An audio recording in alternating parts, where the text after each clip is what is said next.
brother, Big Will. What's up, Size Finest. Oh yeah. Yeah, man. How you been? Been doing good. Been doing good. Yeah. Yeah, you got a lot going on now, I see. Yeah, man. We're trying to get a little branding going right now. Yep, get a branding going.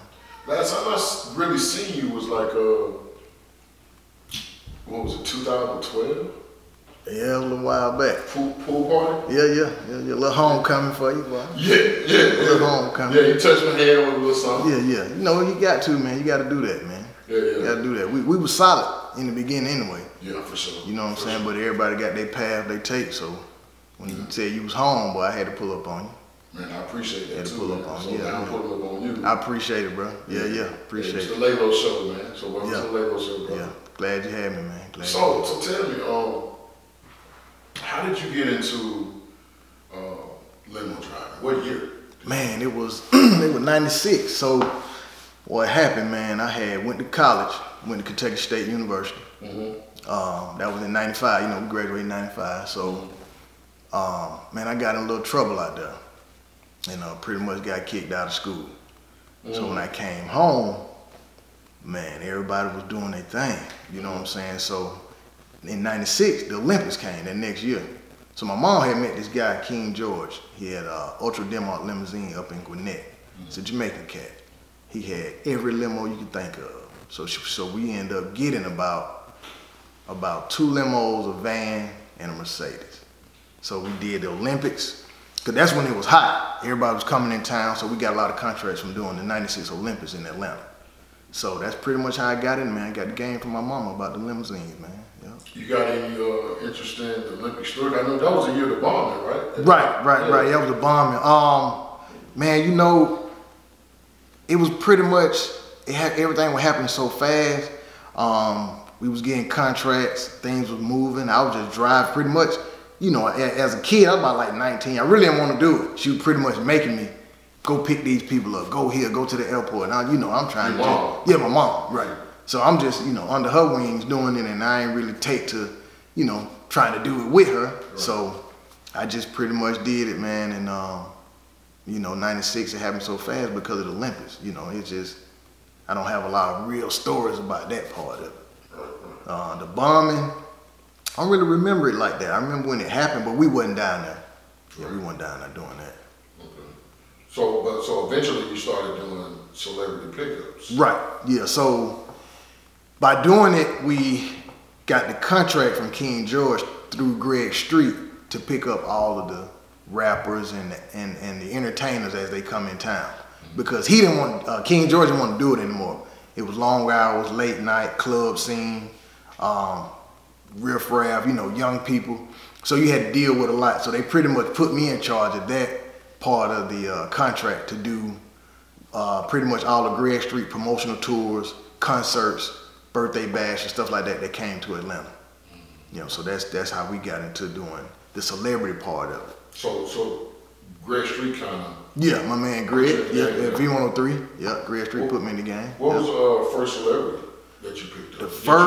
The first one I picked up that I really remember was 8 Ball MJG. Yep.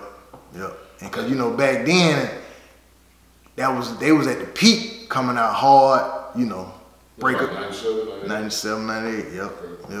We did 8 Ball MJG, man, and that was some fun times, man. Fun times. Oh man, cause you got to think they come in town and they going to my hood. I had to take them to the gate. Oh, for real? Columbia Drive. Oh yeah. Wow. Columbia Drive, man. That was so. You think I'm in the limo?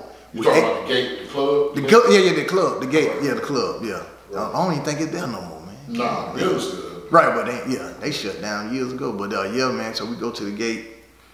No, first I pick them up from the airport, and they had different vehicles they wanted to use during different times. So the itinerary for the airport pickup was 15-passenger van.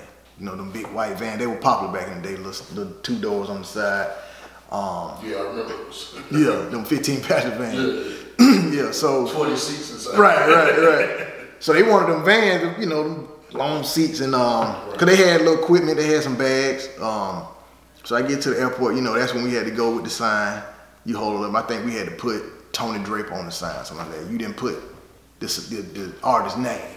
Oh, so like the movies, you had to signing up, right? So they'll know. So then you know they approach it. I think the manager approached it. Okay, yeah, we ready. So get them in the van. They were real cool, real down to earth cats, man. They made you feel like a part of them, you know, part of the crew once you got with them. You know, they wasn't some celebrities, man. They nose be up too high. You know, they look down on you because you provide the service. Right. So. Oh, I get that all the time. They call me cameraman. Right. You see what I'm saying? Like, man, I'm so far more than a limo driver. Right. I'm so far more than a cameraman. Right. You know what I'm saying? Because there's a lot of thought that go into this. Right. You know, so. But when you a master at your craft, that's just how it is. That's just how it is. Yeah. They don't see it. They don't see it. They ain't supposed to. Right. So, 8 Ball MJG. Yeah, man. How long did you drive around? So most of the time when the client, you know, the celebrity come in town, you have them until departure. So you have the itinerary. So you'll have them from airport pickup, hotel check-in, sound check, radio promo, back to the hotel, any other walkthrough they got to do, concert, after party. You got them because, you know, for security purposes, they don't have a lot of moving parts on who's driving them around, who being late, being on time. So sometimes, like a contract like that, I'm on call 24 hours because you even got to have a car outside before something happens. I tell them to be quiet. All right, so 8 Ball and MJG, man, what was it like driving them around? Man, they were cool, man. They were funny, man, down to earth. They were like brothers. You know, I could tell if you know, just the interaction. Like if someone right, you know, Ball might say something to MJG, and you know, it wasn't out of disrespect. It was just like, come on, let's take care of the business. And I picked up on that in the beginning when I got him in the car because, you know, Ball was pretty much the one directing me on what to do, how to do this, where to go. So it was real cool, man. It's a funny little story. When I got him in the van, they said, Ball was like, hey, young blood, you know, we want to get some little treat. So I was like, okay, well, I pretty much know where to go. So we right by that. We at the airport. So I said, let me take y'all over to Jonesboro South, man. I got some family over there. Oh, Jonesboro South. Yeah. The in and out. In and out. Yeah, you might get you three dimes out of, you know, three blunts out of a dime, you know. So I took them over there, man. They got out the van. They were real cool. They met, you know, shook some hands. You know, that's Jonesboro South. People don't know that's where Thug them from. Young Thug. Yeah, Young Thug, yeah. But see, Jonesboro South produced a lot of good, solid people, man, throughout the city, man. Yes, sir. Kente, man, your Michael Jackson, Charles Jackson. Like, I ain't just saying, I know these people personally. Yeah. So I ain't just, you know, I can call them on the phone and say, real solid, man. You know, I remember. Yeah, I stayed over there. My cousin still stayed over that way. Yeah. Big Peaches. She could see it come up out of that. Good game, yeah. Shout out Good Game, yeah. So, man, a lot of them cats over there are still solid to this day, man. So it wasn't enough for me to go over there and show some love. Right. So, because, you know, back in the day, I used to go over there, pack the limo up with everybody. I might show them $20 a head, and we hit 559, we hit Blue Flame, we hit Magic, you know. We just ride out because I'm driving a limo. So sometimes it's slow, but you still gotta, you know, get your hustle on. And they you know, they like to ride deep, but going back to 8 Ball and MJG, man. Yeah, so you in Jonesboro South, they got out the car? Yeah, they got out. Yeah, they got out. With all that was going on, they got out the car. Man, that's what I'm saying. They just cool, man. They down to earth. They like us. They didn't put themselves over nobody. Right. You know what I'm saying? And they got out. So he ended up, I can't remember who he actually shot with, you know, but anyway, he got what he had to get. Allegedly, yeah. Got what, you know, and it was funny because he didn't really like it. You know, he said, it ain't really what I want, but right now we got to keep moving. So, and this is the first time I understood what the blow up was. So pretty much what they did was they put it in the microwave and they made it more fluffy than what it originally was. So he was like, okay, man, I know how to fix that. You talking about the weed? Yeah. So, you know, he said, I know how to fix that. So he got it, rolled it back up in the Ziploc bag, put it in the bottom of his shoe, and stepped on it. So I'm like, what the hell are you doing? I said, okay. 8 Ball stepped on it. Yeah, he stepped on it, put the bottom of his shoe, stepped back, he put his shoe back on, you know. So, and I'm thinking like, what the hell are you doing? I said, well, shit, that might be safe, because we all ride through Atlanta, so you know, he's smart. That way we get pulled over, they ain't gonna find that. They ain't even tell the man to take his shoe off. Right. So I'm thinking, okay, for protection. Okay, I appreciate that. You know, instead of just saying, oh, he is, you know. Right. So I'm saying, oh yeah, that's smart. So he stopped by he said he want to get by the liquor store, stop by the liquor store. So we get to the hotel. So he ended up bringing it back out. And it's now back compressed. And I was like, oh, that's how you do it. Cause you know, back then, you know, we into the little, what we doing, whatever. So I'm like, okay. And it came back, bud. He showed me, he was like, yeah, it's back bud now, you know, so I can do what I gotta do. So, you know, that was kind of cool. So we sat back, drank a little bit. So everybody on rebudded the weed. Rebudded the weed, compressed it back up.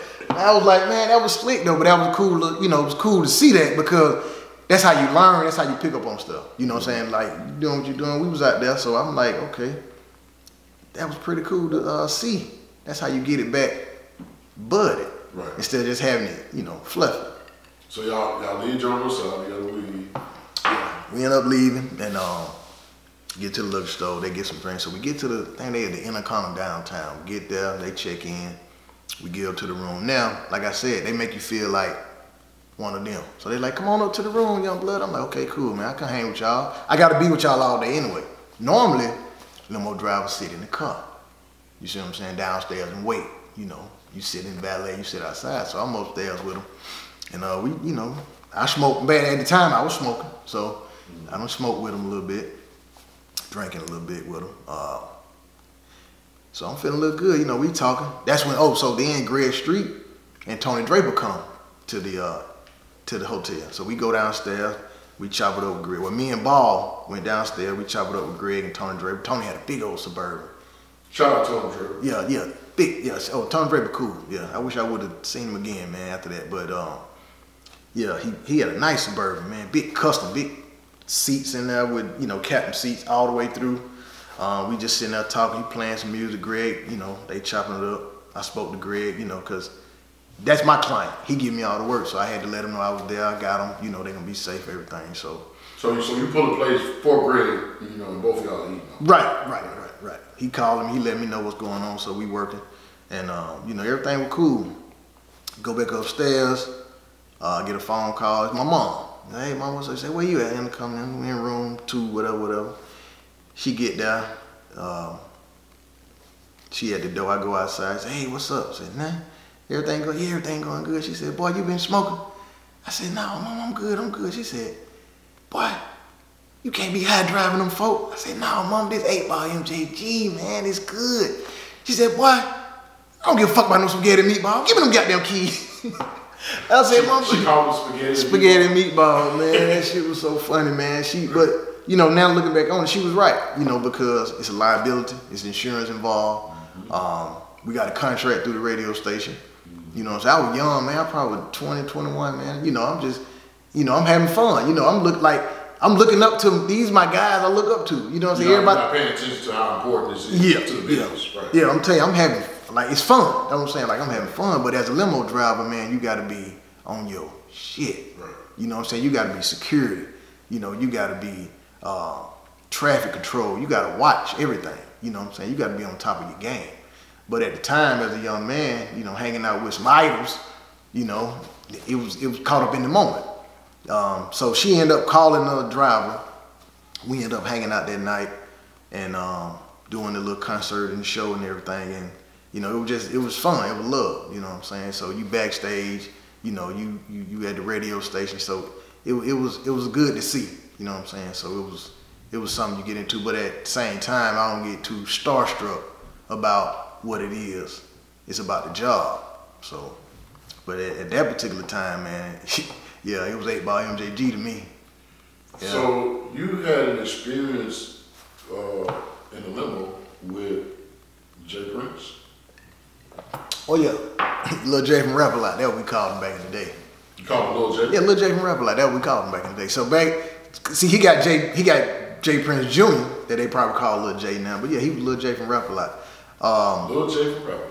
Yeah. Okay. You never heard of that? Nah, that's my first time. Yeah, man, that what they, yeah. So Jay Prince, we same thing, Greg Street, contracted him out, picked him up from the airport.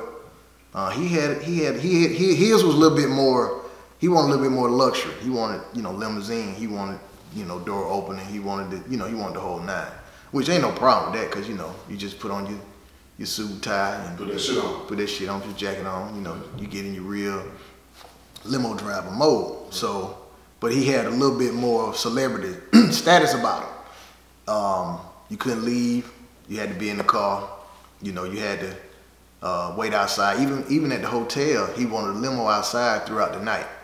So we had him 3 nights, and I think they came in town for the Janet Jackson could hit a concert.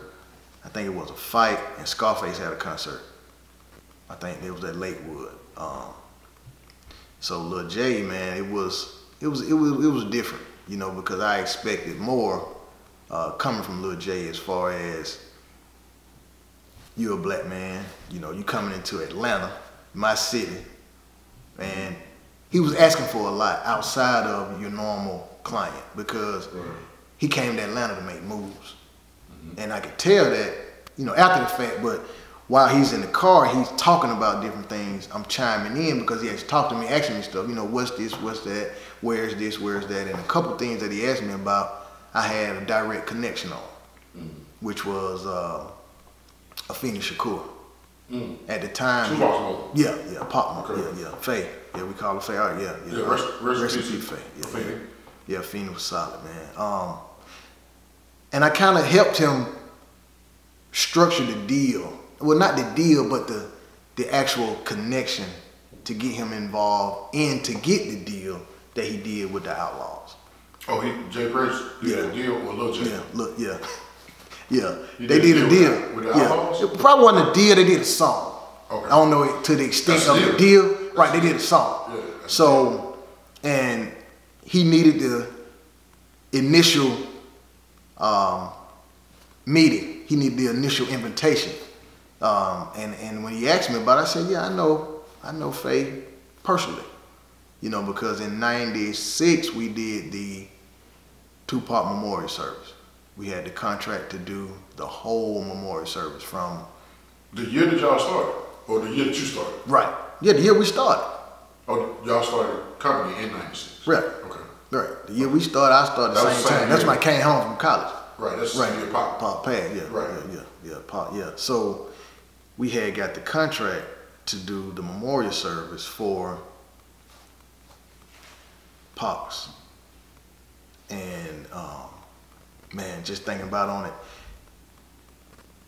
we had to take care of so many people, but we did an exceptional job because after that, my mom and Faye, Glow, Setchel, Jamala, like these are family members. And now they are our family members from the work we did, from taking care of them, from just being, you know, attentive, going the extra mile. You know, we didn't just, like some of the stuff we didn't even get paid for. But it wasn't about that because, number one, Pop was Pop. So that's something that we was gonna do anyway. Yeah, we all love Pop. Yeah. Actually, when we found out he had passed, I was in the hood on Glenwood, and one of my homeboys started crying. I never thought I'd see him cry. Yeah. It was that deep. Yeah. It was that deep. Love Pop, right. And that's why sometimes people would say, Pop ain't dead. I'm like, hey man, y'all stop, man. You know what I'm saying? Because if he's not, then that's good. But I rode with Faye on so many occasions, and I've never, like, she just somber cry, like that deep, like that deep cry. Afeni, you mean? Yeah, Afeni. Yeah, I call her Faye, but yeah, Afeni. She just, and then she wanted to go to a particular restaurant when I picked her up. Which restaurant? On Glenwood. It's a Jamaican restaurant. On Glenwood, right across from there, Mrs. Wonders. Right so Afeni was on Glenwood? Yeah. Afeni was in the hood a lot. Okay. Yeah, so I would pick Faye up. You know, I had my pistol, of course, but she only wanted to ride in. We had a baby, a black Mercedes, loped out with the bulletproof windows. That's the only car she wanted to ride in. Didn't nobody know that at the time because we got it from King George, but that car was bulletproof. So you had bulletproof Mercedes-Benz in '96. Yeah. Wow. Didn't nobody know that at the time, but we got that car because of the situation. And that's the only car she would ride and she didn't go too many places then because it was a real East Coast where like the beef was still going on. I didn't know too much. I didn't get into the intricate parts of like what's going on. She really didn't talk to me, but she knew when I came, she would get in the car, she would go get her food, run her little errands. I'd take her back to the house. I'd sit for a minute, make sure nobody follow me and stuff like that. Then I'd leave. But other than that, she lived in a house where you would drive by down the street, you ain't know a house was there. Like they had a lot of intricate stuff that was on the security levels that was good, and I look back now and say, okay, I see why they moved the way they moved. Right. But yeah, so yeah, Lil J man wanted to hook up with them, so I make the phone call and I get him the connection. So they actually had dinner at Faye house through me calling, explaining who he was, what he wanted to do, and I'm sure she probably heard of him and knew. But the actual connection came from me. So how did that did you have him on one day? No, 3-day weekend. Most of like I said, most of his itinerary is from you pick him up at the airport, you drop him off at the airport. Right. So they come in Friday, you take him back Sunday or Monday. Right. So no, we had him. Shoot, we had him. I had Scarface. And a couple other groups that were with him. So, you know, it was a good little weekend. You know what I'm saying? It was fun. You got a nice little check off of J Prince. Yeah, I thought I was gonna get my check. You thought? Mm-hmm. So yeah, this contract, J Prince had to cut it. Right. He had to pay, but man, I tell you, when they got to the end, that last day, he didn't want to pay me all my money. And it kinda it made me upset because I went out my way to get you a connection with a Phoenix. I went out my way to take you to my limo man. He bought 2 limos from my limo guy. I wish I could pull up the video that they did. If you pull up the J Prince and Outlaw video that they did, I'm sure I can't remember what rapper J Prince had, but Rapper Lot did a song with Outlaws. And in that song, he had a white limousine with a blue top and I believe a black limousine. He bought that from my guy. So the video is Rapper Lot and the Outlaws. Rapper Lot and the Outlaws did a video. In the video, they got these limousines because I set up another dinner with my guy that we do the limousine with. Turned us on to it. King George, Basil Bell, out of Gwinnett, Ultra Demo. So he said, man, I like this limo, man. Where'd you get it? I want to get me some. I want to get me one. I took him to the house. They sat down at the table. He wrote that man a $140,000 check for 2 limos. 2 limousines he bought from. So, and that's how Atlanta was at the time, man. We had a lot of connections. You know what I'm saying? Like, but you never got your money from J. Lil J. I didn't get compensated. Oh, okay. I didn't get my compensation because a lot of that was in the contract. I didn't do a contract on that. That's all good faith. That's all me saying, I'm gonna do something for you, just do something for me. Right. We ain't gotta go back and forth. We men. Like, we moving. Like, I ain't got time to pull over, go to a library, call a lawyer, hey, I'm about to sell 2 limos or let's get this contract. Like, no, you know what's going on. You wouldn't have that if it wasn't for me making my deal. Somebody would have took you through the ringer. I bring you in, they give you a cut because of my face. Yes, a lot of times people they take advantage of you when you don't try to finesse them. Yeah. You try to right. When you got a good heart, they try to take advantage of it because they feel like they saving some money. That's what they gonna save. But at the same time, you wouldn't have got that deal. Them limos going for like $100 a piece. You wouldn't have got that deal if it wasn't for me.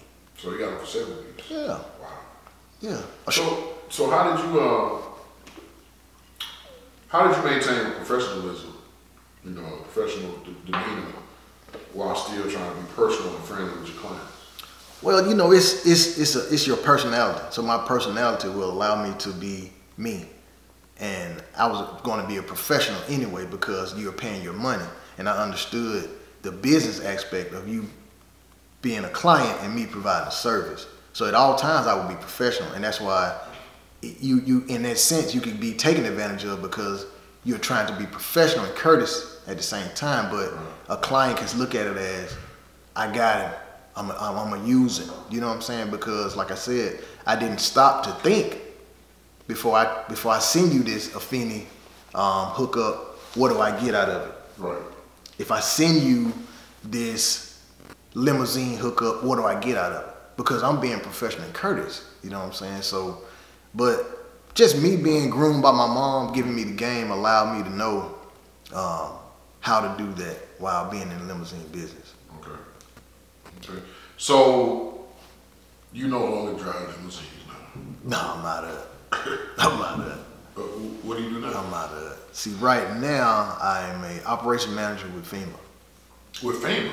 Well, I'm a liaison through FEMA. Okay. Yeah. So I work directly with FEMA when there's a disaster, like a tornado, hurricane. Right.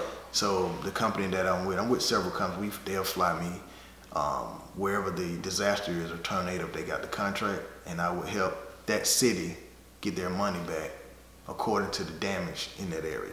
Oh, okay. So you're like an appraiser? No, not necessarily. So what we do is we do the data collection. So we document and show every area that has been affected. We show how much money FEMA need to pay back according to the data that we collected. So I'm over, like, at any given time, I can be over 30 to 50 people to show them exactly how to position themselves to make sure they're monitoring the service from the contractor, collecting the debris, so we can show how much money need to get paid back to the city. So actually, you've given back a lot. You've helped a lot of people. Yeah. Unconsciously. Right. Without them knowing. Right. Yeah. Because that's good. Most of the time, those days are 14, 15-hour days now. So I might have to be to work at 6. I don't get off till 7. Like right now, we got a contract in Griffin, Georgia, where we do the tornado that just happened. Oh. So. Prayers out of Griffin. I just shot a movie out there not too long. Yeah. So they got hit pretty bad. Some areas got hit. So what happens is your home is hit in a tornado that's between your insurance and FEMA. The area, Don't get into details. Oh, okay. Yeah. But no, we're trying to go ahead, but just don't get too deep into the details. Yeah. So right now we just do the debris, the trees that go down. We show them how much need to be, how much it costs to get up, right. And they pay the city back. Okay. A percentage. Okay. Yeah. So how long you been doing that? I started in the oil spill. In oil spill? Yeah, I did the oil spill in Gulfport, Mississippi. Oh, I was safety lead out there. So I've been doing this. The oil spill was 2000. Damn, man. Why you asking me? I would have told you. You asked me. 10? I think 2010. 2010, okay. I think it was 2010, the oil spill. Yeah, because that was a big contract. Yeah, I remember. I was on vacation. Right. Yeah. So you started with the oil spill, huh? Right. I started with the oil spill, yeah. How did you end up getting a job like that? I had a friend that took some classes, he got some certificates, like OSHA training, hazardous waste training, fall protect, different training that you can get. And so the federal government have to have these people in place. So say like an OSHA 30 allows you to get your safety certifications. So, and he had got it, because originally the job we was going for was in Dubai. So with these trainings, you can go to Dubai and work and make $200,000-$300,000 a year. So that's how I got into it. But me not wanting to leave the country kind of allowed me to stay stateside and work in the same area according to my certifications. Right. That's how I got into it. Okay. So you got into appraising disasters. Right. And you married? Mm-hmm. You married your high school sweetheart? Yep. Married my high school sweetheart. Actually, this is our second marriage. Okay. I actually went to school with both of y'all. Oh yeah. South DeKalb. Yeah, South DeKalb. Yeah. The South DeKalb. Oh yeah. Yeah, big South. Yeah. So how long you been married then? We've been married now going on 4 years. 4 years? Yeah. You had a marriage before that? Yeah, we got married in '99. That's the one I really remember, that one. You don't remember the second? No, I mean I do, but I'm just saying that's the one. Okay. You know, that's the one that broke it. Yeah, that was the one. Okay. Yeah. You married in 99. We got out of school in 95. 95, yeah, I'm fast track. Wow. Yeah, 99 we got married. And y'all still together? Still together. Wow. Going on. Oh yeah, man, it's definitely a blessing. Congratulations. Yeah, I appreciate it, man. Appreciate it. It's work. So, but you say you was married 5 years? Yeah, we remarried in. Oh, you remarried? Yeah, so we got a divorce in 09. Okay. Yeah, we married in 99, got divorced in 09, and got back together in 12, and remarried, I want to say 18, 19. I got to look at the date again. See, you done got me caught up. I told you. It's okay. Yeah. So no. She riding on. It's okay. Oh yeah. So yeah, it's about So how did that work out? Where you divorced and you remarried? Like how did y'all do that? Man, it's let me see. Well, you had to take your glasses off. Yeah, boy, hot.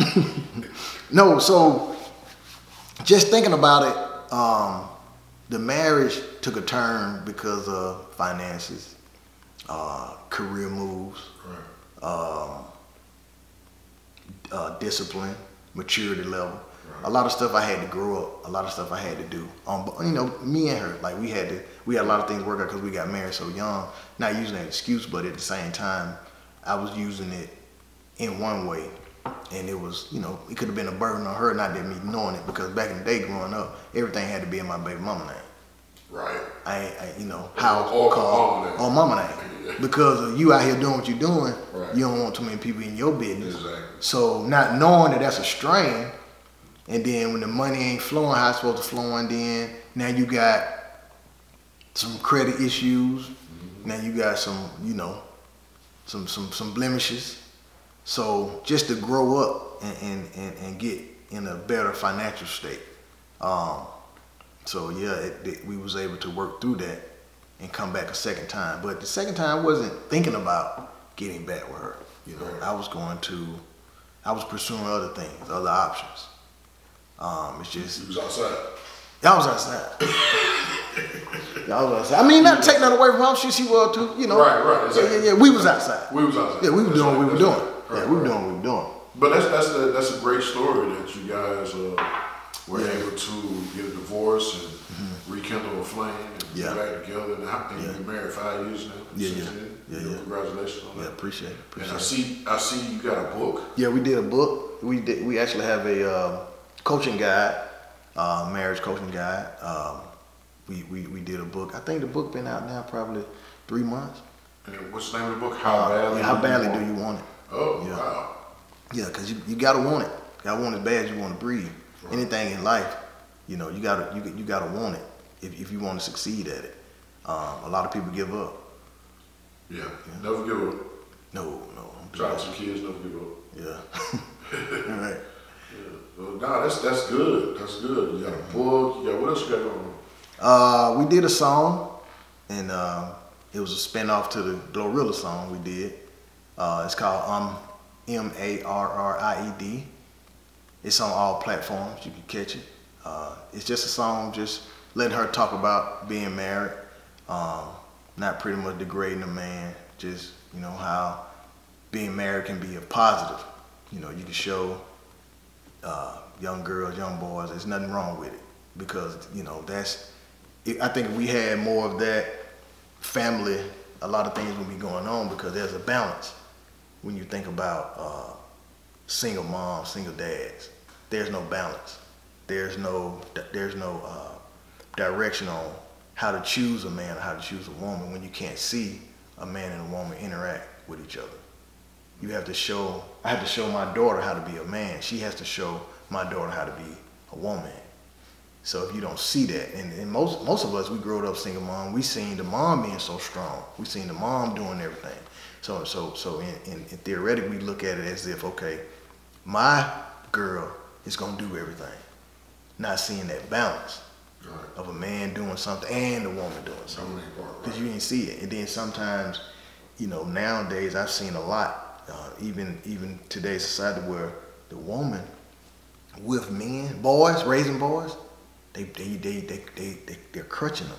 They're keeping them to a certain level of independency, because they're doing so much at home. Independence. Yeah, dependency, because they're doing so much at home. They're doing the dishes. They're taking the trash out, because they want to treat him as if that's their man, because they don't want him to look at her as if she can't do anything.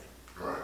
Instead of training him up to be a man. Right. It's just certain, everybody don't do it. Don't get me wrong, everybody ain't doing it, but just certain things you see, because if a man was there, he gonna be doing certain things, showing him how to do this, what you need to do. Right. So it's just a situation, man, where, you know, we talk about people being mentors or giving back. I gotta start right here in my house. I gotta make sure that people hear straight before I go outside. Yeah, I start at home. Right. So if I got 2, 3 boys, a daughter, you know, 2 daughters, you know, I gotta make sure they understand that I'm your example. Right. I'm the one that's showing you how to be or what you need to look for in a man. So that's how the book, you know, came about because we still deal with certain things. So this allowed us to actually, every day. Yeah, every day. So what was the main reason you remarried? Man, it wasn't a reason. It was an epiphany. I'm gonna tell you the story. Yeah, man, I had called her. She was crying, so I just said, "All right, I'll be on the way." So when I get there, she told me she had lost a friend, and I guess it was a friend that was dear to her, somebody she hung out with, and she just passed. You know, just all of a sudden. It wasn't, you know, just something that just happened. And I was just there for her, man. Like, I didn't ask no questions about what she needed. You know, I just did it, picked the kids up, you know, brought them back, maybe got her some food. You know, I just stepped in as the man that I am. I didn't ask, you know, like. Just being there for her. Yeah, just being there for her. And then, you know, it felt more natural than anything else I was doing. It felt more at peace. You know, it wasn't no pressure. You know, I didn't have to try to be somebody, you know, try to please or you know. Yeah, you just felt. You did what a man's supposed to do for anyone. Yeah, right. And that's why it just felt, you know, like I can do this without being judged or am I doing enough? So, and that's pretty much how it rekindled, you know, because, you know, naturally, you know, we'll lay down, you know, we get back to what we were doing. You know, so it just felt more natural, but it was always there. It was never like we didn't have it. We always had it, you know. Yeah, I remember seeing y'all in high school. Y'all always had that spirit. Yeah. We always had it, cause you know, even then in high school, I told her, I said, "You're gonna be my wife." I wrote it on the back of one of them Harris pictures. Yeah. Shout out to Harris. Yeah. Shout out to Harris. Yeah. You're gonna be my wife at 14. Like, who would think about a wife at 14? You know what I'm saying? Because I had met the mother. I seen the home life, you know, it was something that I was familiar with. I saw the upbringing in her. I saw what she was being instilled in her, which, you know, that's what I kind of fell in love with. But man, it was crazy because the divorce, when it actually happened, the day it happened, we was very cordial. We was together. Yeah. The day that it happened. It was crazy because we get to the courthouse, right? Matter of fact, we rode together to the courthouse. I don't even think I had a car at the time. Like, whatever was going on, we had to go together. I'm out here. Yeah. I'm out here. Man, whatever. You want me to go, I'm riding with you. Yeah, divorce is a hell of a drug. Yeah, oh man. That shit like walking death. Yeah. So I get to her house. I think we might have was intimate. You know what I'm saying? Before. Right. We get to the courthouse. A big storm come through. So wait a minute. Hold on. Back up. Yeah. So y'all were intimate the day that y'all were to get a divorce? Yeah, definitely. Continue. So we were intimate. So we left. We get to the courthouse, and I'm laughing because I'm like, you just let me, you know, you. Right. And then we finna do this too. I said, okay. Well, I look at. I said, you really want to do this? She's like, yeah. So in my mind, you know, oh, she got another nigga. Okay. I said, okay, no problem. Because if I can always. So okay, let's do it. So we get to the courthouse. Big storm come through. Now we inside the courtroom. All the lights go out. It's thunder. I'm talking about it's raining, gas and dog. Like I said, it's pouring down. So we go in the hallways. Now we got to sit and wait. And I'm like, is this what you want to do? She's like, yeah. So we go through it. Go back in the courtroom. The judge say, is he a decent man? She's like, yeah, he good to his kids. Yeah, because we already did the parenting classes and all that stuff. He said, well, you got any problem, you come back and see me. I'm gonna put him on child support. She didn't put me on child support, but I had a child support order that I had to satisfy through her. And if I didn't, then she can go back to the judge and put me on, you know, abandonment warrant, all that. So they didn't do it then, but we just had an agreement.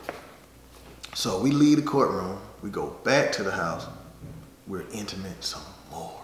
And I'm like, so y'all got down twice the same day you got divorced? Yeah. Wow. So I'm like, okay, well, this is it. So, you know, but I told myself, if I love her, I want her to be happy. So that didn't drive you crazy though? It did for a moment. Like, it did, but what is going on? it did for a moment, but I'm gonna tell you what it did though. It told me to get my shit together. Right. It told me to pipe up. It told me to, you don't want nobody. You don't want somebody. You want somebody to want you. Exactly. You want to be the one that they call. Hey, what you doing? What you doing? What's going on? You know, I don't want you to be begging you on the phone. I ain't finna keep doing that. Right. I done did that, and I done showed you years and years of who I am and what I can do. Right. So right now, let me just get myself together. I can't worry about that. I couldn't, because if you're not happy with me, then I got to go ahead and let you go. Right. Because I want you to be and happy. our goal is to make sure they're happy. Make sure they're happy. Right. So we leave it or we there. With or without me. Right. So that went on for about 4 or 5 years.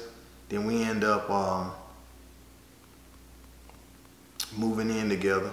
We bought a house, and I kind of helped strategically plan that house on how we buy it, because at the time neither one of us really had the income.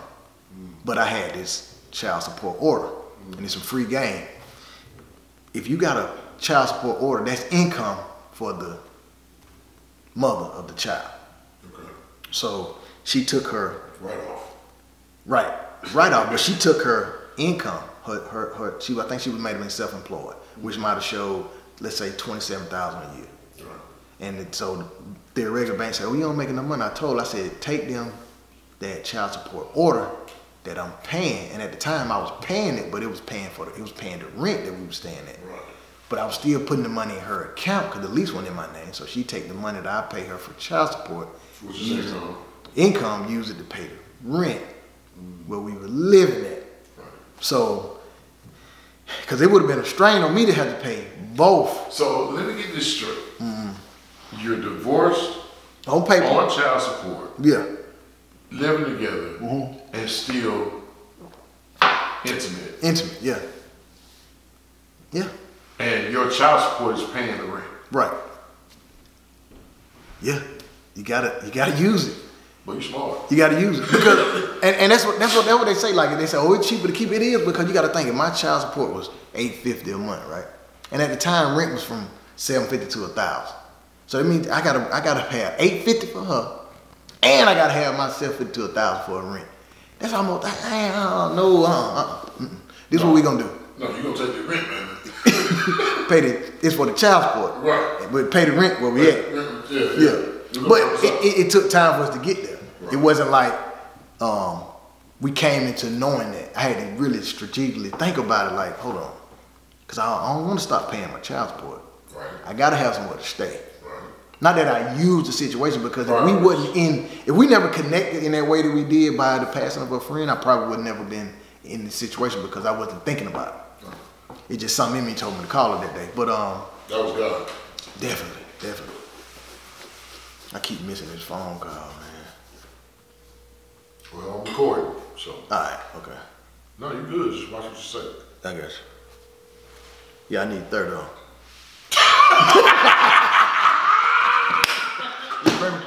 They come to the back door. Now they be going by tomorrow. That right? Tomorrow, nigga. They out of here, nigga. Out of here. I need 30 on. Guess what I just talked to? Who? Robert. Robert who? Youngwood. What? I ain't seen him since nigga in high school. Right. People didn't know that was my partner. Really? Oh, here you go. My best friend. Still my friend. What's up, man? Yeah, we didn't show it in school. We separated ourselves in school. Well, he had Nadia, so. Yeah. he broke up our friendship. Oh, you got an account with him? Okay. Wow. I'll figure how to get the account. I'm in the interview right now. I'm coming right back. Okay, all right. Yeah, young blood. You remember that time we was at the club when we saw him? You remember me, you, Nadia, Nate, and we saw Robert Youngblood and Sean? Oh yeah. Yeah, man. Terrible. Yeah, that my dog is. Yeah. Drinker. Oh, for real? Boy. Now he got a EMF door too. Huh? He got a little EMF door too. Oh no, I got him. He Okay, that's what I was saying. 'Cause I know you did. No, we used to work for the mafia. apartment. Yeah, that's what I'm saying. We was working credit kid. Right. Yeah. No, but he got the BMF one too. Oh no! They got the cars from us. Right. That's what that I'm was saying. my problem. Right. Yeah. I know it's a good nigga. We gonna get to it. That's what I'm saying. We gonna get to it. We got stories. So right. You know, we gonna feed. We gonna bleed this BMF shit. But anyway. Right.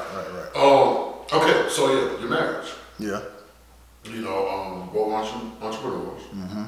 And yeah, how do you balance that with 5 kids and a grandchild? Yeah, time. We have to date. We still date. We still go out to eat. I got a slogan, man. Fuck them kids. I tell her all the time because I tell her, you ain't my maid. You ain't they maid. Ain't no, you know what I'm saying. You ain't no chef. You know, like she's a great cook. She got OCD. She keep everything clean. But sometimes I tell her, stop, put it down. Let's go. Where we going? We going out to eat. We going to the hotel. We going. You still got to date because I still need her throughout everything that's going on. You know what I'm saying? Like when I come home, that's my peace. That's my serenity. That's my, you know, that's what I want to hold on to. That's where I get my comfort. Your peace at home is very important. Yep. That's my excitement. You know, a lot of people got their excitement. A lot of people got what they like to do. That's what I like to do. So that's what we have to do. It get hard sometimes because, you know, we be watching a movie, she be on the laptop, you know, she be posting, you know. Going to sleep. Going to sleep, yeah. I done tried to put certain rules in place. No cell phone in the bedroom, you know, because when you get in the bed, no cell phone, but that didn't last long, you know. It didn't last long. Cause I got to post. So, you know, but again, she's the brain now to a lot of our branding. You know, we have the book, we got the table, the place setting, we got the cutlery. It's a plate like this is part of our place setting. We've been using the eat out of it, but this part of our place setting, we got a whole set that we have. Well, we had it made. Okay. It's part of the kitchen's table brand. So we have a brand along with the book. So and she's the brain behind it. She's the driving force. I sometimes jokingly I tell people I'm just a prop, you know, in her story, but at the same time I play an intricate part in it also. The women always have the brains. Yeah. She's the brain. Right. So I let her take. I let her take lead. I don't think about like, oh, she running lead, she doing this. I let her run point. You know what I'm saying? Mm-hmm. I can sit back. You know, she might say, hey, give me your credit card. I need to pay for this. Give me that. I need to pay for this. Give me that. And I just let her do it because I know within she's doing it, it's gonna amount to something great. Right. So you know, that's how we balance it. But it's a lot from her business, being an esthetician, running a spa, to the book, to the brand. You know, it's a lot that we balance, and I think we do a pretty good job of it. Sometimes it get overwhelming. Sometimes it's not enough time in a day. You know, sometimes we fall asleep when we were supposed to be doing something, you know, so we just keep going, man. We just keep going. Oh, that's good. So tell me more about the book. How badly do you want it? Yeah, the book is a marriage coaching book that we did. It's a married couple's guide to a healthy and passionate marriage. And it has just a lot of good tidbits that you can use day to day. Things that you don't think about. Things that you could say, hey, man, could have used this in a different way. So the book is about, I think it's about what, 7, 8 chapters? It's 10 chapters.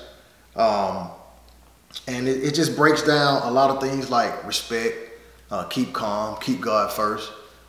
Just some things that certain people don't go through, say as far as like a marriage counseling session. You just jumped into marriage, you can pick up this book and you can get some real guide on having a passionate and healthy marriage, because that's what's important now. Like a lot of people get into marriages, but they don't have nothing to help them along the way. Right. You know, so yeah, man. So we did the book. It was a good thing. Like I said, even now, we go through certain things and we use the book to, you know, help us keep going through those issues. You know, like sometimes she say, hey, but that's in chapter 4. You know, that's what we talked about. So then you gotta, okay, all right, you're right. So let me go to this chapter and read what we actually put forth to help someone else go through it, that it reverts back to me or her so that it help us. So, you know, now, it's pretty cool. I know from experience that women crave attention, especially from their significant other. Right. Oh yes. Because if you don't give it that attention, somebody else will. There you go. So how do you advise a man who's in a marriage or relationship that's very busy, getting to the money or whatever it is you do? Right. How do you advise them to keep their relationship healthy when they're so busy? Yeah, man. What I like to say is I use these things called you have to use, well, not use, but I like to provide gifts, trips, surprises, and flowers. If you're doing those things are gonna take you a long way because you're gonna always be on their mind because you're bringing flowers, whether if it's weekly or every other day. You bring some gifts, just because gifts. You go on trips, and you do some surprises. You know, you do some pop-up lunches at the house. I mean, at the job. You go by and surprise. You gotta stalk. Nah, I ain't stalking. But you being a man, because sometimes we get complacent. Shout out to T.I. Yeah. Yeah, you got to pull up. Yeah, but I mean, that's your wife. I mean, right, you ain't stalking your wife. Exactly. You know what I'm saying? I just like to use that. My wife loves flowers. Sometimes we fight about this because I'm buying flowers, she buying them too. You know what I'm saying? I'm like, so y'all bump heads with the flowers. Exactly. Like, you gonna let me do it or you gonna do it? But that's love though. No. She loves flowers. Yeah, Right. that's a good thing though. Yeah, no, it's a good thing. She loves flowers. That means both of y'all know each other. Right. So you gotta do that. I just think doing that, like if you in the mall, you buying you something, just pick up a bottle of cologne, you know. You buying you some shirts, some shoes, whatever. Just grab her something. That's what I like to do. Yeah, you go get something to eat from breakfast, grab her something. Yeah, grab her something. Yeah. You at lunch, you got a couple minutes, drop the lunch by the job. Exactly. Yeah. It's simple. It's simple, man. But it's work though. But it's work. It's work. It's work. It's gotta be continuous. Right. Repetitive. Yeah. You gotta always be thinking about it. Yeah. I think if two people wake up and they have the attitude of pleasing the other person, you can't go wrong. Cause I'm waking up every day to please you. You waking up every day to please me. Then it can't. I mean, how can we lose? Yeah. My man. I appreciate it, Lay. Will the ex-limo driver, now female appraiser, married, 5 kids, grandbaby, published author. Oh yeah. So on and so forth. I can't wait till our next interview, man. Oh yeah. That'll work, man. That'll work. Cheers. Appreciate you for having me on your show, man. Hey man, I appreciate you being a part of it, brother. Let's get it. It's the Leylo Show. Leylo.